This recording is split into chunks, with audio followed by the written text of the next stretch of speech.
Жил бүрийн 3 дугаар сарын 21 дэлхийн амны хөндийн эрүүл мэндийн өдөр болгон тэмдэглэв. Тэгвэл тухайн өдрөө тохиолдуулан хувийн хвшлийн байгууллагууд хамтран Ерхий боловсролын сургуулийн сурагчдад үнэгүй амны хөндийн үзлэг хийж хэрхэн шүдээ угаах зөвлөгөө өгсөн байна. Нийгмийн хариуцлагын хүрээнд Продент шүдний эмнэлэг, Айдент шүдний сойцны үйлдвэр, хөгжил трейд компани, E-School зэрэг байгууллагууд хамтран төрийн болон төрийн бус өмчит сургуулийн бага дунд ангийн сурагчдад амны хөндийн үзлэг хийж байгаамаа. Өчигдөр 61-р сургуулийн 200 орчим сурагч тус үзлэгт хамрагдсан бол өнөөдөр 24-р сургуулийн 200 гаруй хүүхдэд үзлэг хийлээ.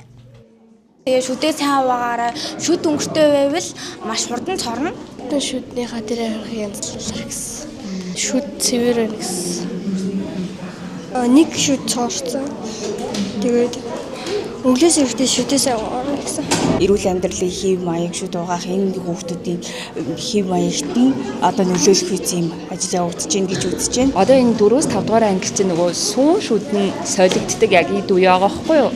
Тэгэнгუთ эцэг эхчүүд нөгөө сүүн шүд солигдох юм чи хамаагүйгээ хайчаад байгаа учраас цоорл айгүй их байна. Тэгээ нөгөө нэг унаагүй шүднийх нь үлдсэн одоо мэрэгслийн хэлээр бол язоор штэ. Тэр язоорын гээд үлдэглүүд айгүй их байна. Тэгээ шүд угаалт нь амар муу байна.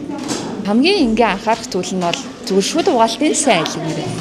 Тэгээд одоо бол нийтдээ нэг 2 сургууль дээр 400 гаруй хүүхэд хамрагдсан. Тэгээд ерөнхийдөө бол нийт хүүхдүүдийн маань 98% орчим нь амны үндийн өвчлөл одоо гүн цоролтой ч гэдэг юм уу иймэрхүү онцлогоо ер нь бол эмчнэрийн маань үзлэгээр гарч ирсэн л да. Тэгэхээр бид ер нь бол хүүхдийн эрүүл мэнд амны үндийн үзлэг онцлогоо гэдэг бол маш чухал юм байна гэдгийг одоо бас энэ аяныхаа хүрээнд хараад өөрсдөө мэдрээд ингээд явж байгаагийн хувьд хүүхдүүдтэй цаашлаад эцэг эхчүүдтэй бас олон аянаар одоо хурц ажиллах одоо бодолтой ажиллаж байна.